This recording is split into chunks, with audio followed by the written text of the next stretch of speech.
No ar, radar de notícias. Prestação de serviços. Utilidade pública. Comigo aqui no estúdio, doutora Eliana Galvão. Boa noite. Boa noite, Pedro. Muito obrigada pela oportunidade. Boa noite a todos os seus ouvintes. Agradeço muito esse espaço para falar sobre a minha classe, que eu tanto gosto. Sempre bem-vinda. Vem chegando eleições em novembro, né? Pela OAB, né? Isso, eleições em novembro. A senhora, no princípio, era candidata. Já tirou a candidatura? Retirou? O que eu imagino é o seguinte, a gente deve ter uma palavra só. Né? O ano passado, eu me aventurei por uma experiência político-partidária e eu imagino que a OAB, a gente não pode misturar a OAB com a política de classe. Então, eu seria extremamente desleal com a minha classe se eu me lançasse enquanto presidente, né, pleiteando um cargo à presidência, sendo que eu tive uma experiência política no espaço tão pequeno de tempo, né, eu seria desleal, inclusive, com a campanha anterior, onde eu rebati de uma forma bem ferrenha, bem entusiasmada, essa separação entre a política de classe e a política partidária. Então, eu acho que nada mais leal, nada mais honesto não só com aquelas pessoas que confiam na minha palavra, com honestidade comigo mesma, de me afastar com relação a essa vontade de concorrer à presidência. A senhora foi candidata a vice do Rodrigo Tavares, né? Sim, pelo PRTB. PRTB, muito bem. Bom, e o que a senhora pretende fazer em relação ao OAB? Esse espaço ele é muito importante para a gente ter voz com relação aos outros advogados. O que eu tenho acompanhado nas redes sociais, às vezes é uma troca de farpas, que é desnecessário, porque, na verdade, a gente precisa se unir. Eu, enquanto advogada, eu tenho sentido cada vez mais essa dificuldade de exercer a arte de advogar. Então, nós temos uma série de problemas com o judiciário, se fala que não, mas nós temos uma série de problemas com o judiciário. Nós temos um problema com desprestígio da classe, né, um desprestígio de ordem social. Nós vemos uma dificuldade excessiva com os advogados que têm passado dificuldade, inclusive de ordem financeira.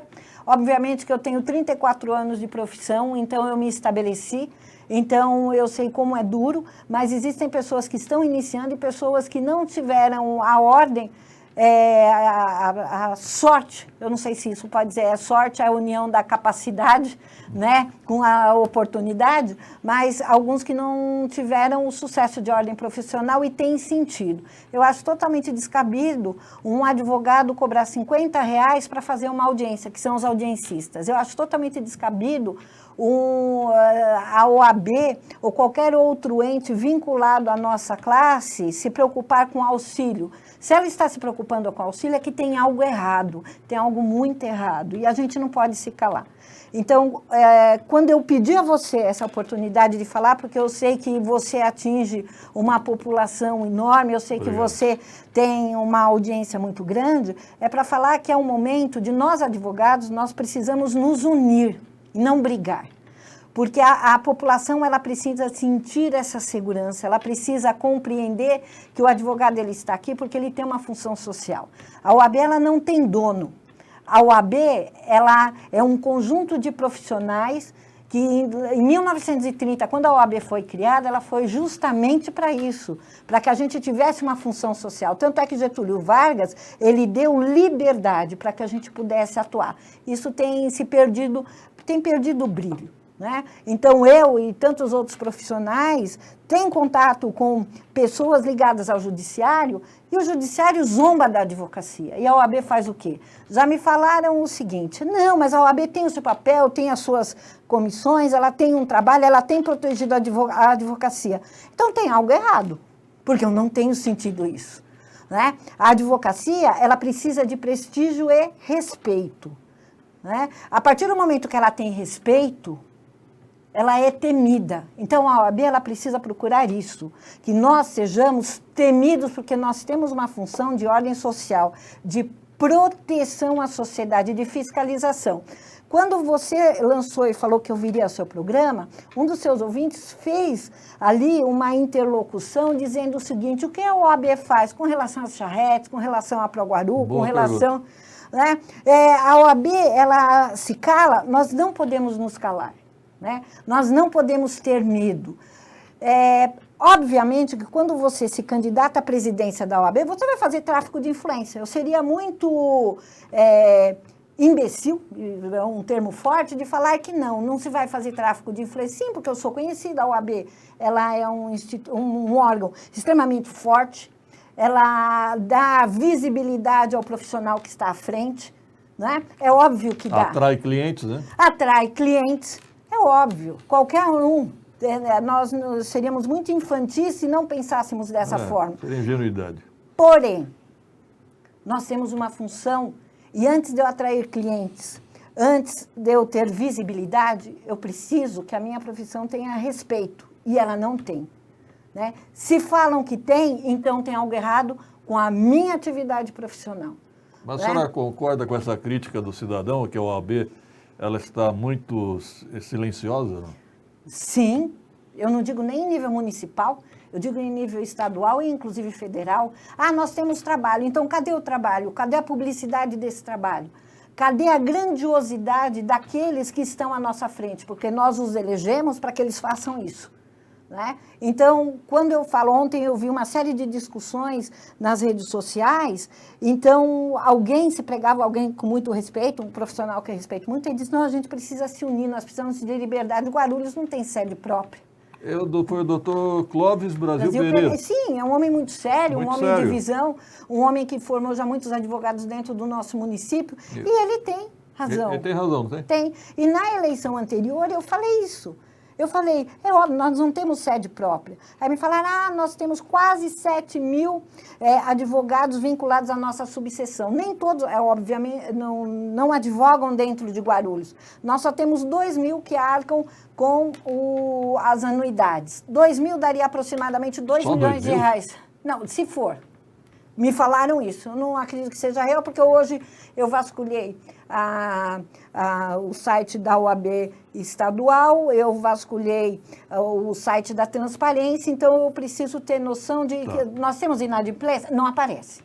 Mas veja bem, se nós tivermos só 2 mil advogados que arcam com anuidade, daria aproximadamente 2 milhões de reais se fosse só anuidade. Caramba. E aí? É dinheiro. Dinheiro. Nós arcamos com valores locatícios. Tudo bem, mas quanto sobra? Então, o que eu prego, e já me falaram que é inadequada essa visão, que Guarulhos precisa ser independente e conquistar o espaço que ele tem dentro do estado de São Paulo. Agora, havia um rumor que a senhora iria apoiar o Alexandre Parra. A senhora vai apoiar alguém? Olha, todos os candidatos são homens sérios, homens honrados e homens trabalhadores, né? Uma pena que não tem uma mulher à frente, mas todos são honrados, né? Eu conheço cada um deles e o trabalho de cada um. Todos são muito sérios, né? Todos são extremamente respeitosos comigo, todos são extremamente elegantes, né? A maioria deles me ligaram pedindo o apoio, né? Eu sei que todos procurarão fazer o melhor possível. Então, eu não me sentiria à vontade de apoiar nenhum deles. Vai ficar neutra? Vou ficar neutra. Porque eu não concordo com essa administração. Eu não acredito que vai mudar. Eu não acredito que Guarulhos ele vai arrancar e mudar a sua visão. Seja qual for o resultado? Seja qual for o resultado. Eu não acredito. Isso talvez seja muito forte, extremamente deselegante, seja uma situação que talvez não seja esperada, mas nós precisamos sentir, eu estou falando enquanto Eliana advogada, não Eliana candidata, porque não sou candidata, Sim. Não devo favor a ninguém, sou uma pessoa livre para manifestar a minha opinião, mas eu preciso sentir uma mudança, porque quando mudar, a sociedade vai ver. Enquanto Guarulhos for dependente totalmente, financeiramente, da subseção de São Paulo, enquanto nós não conquistarmos o respeito absoluto, e não é respeito porque eu vou apoiar o próximo presidente de São Paulo. Não. Eu preciso ter respeito porque nós somos quase 7 mil advogados. O respeito tem que vir pela subseção e não porque eu vou apoiar A, B ou C no estado de São Paulo. Se eu tenho que ter benefícios porque eu vou apoiar, é porque eu não tenho força. Doutora Eliana, já que a senhora está num momento de muita sinceridade, Ah. há uma lenda em Guarulhos que a OAB Guarulhos fica mais de olho na prefeitura do que na classe. O que a senhora tem a dizer? Olha, eu não posso dizer que ela está mais de olho na prefeitura do que na classe. Eu só digo o seguinte, a UAB, ela precisa se voltar, eu não digo nem só a atual gestão, todas as gestões. Né? Nós precisamos nos voltar para os nossos jurisdicionados, para o respeito daquilo que nós entendemos ser advogado. Enquanto nós não estivermos voltados para o retorno do brilho da nossa profissão, Para a categoria. né, da categoria, da nossa classe profissional, obviamente que eu vou ter que ceder a anseios e pressões, quer no governo municipal, quer no governo estadual e quer no governo federal. E isso nós não podemos aceitar. É uma opinião de ordem pessoal minha, Ok. já que não sou candidato. Algo a finalizar? Não, só agradeço bastante espaço. Obrigado pela participação, doutora Eliana Galvão. Sempre bem-vinda aqui. Muito obrigada.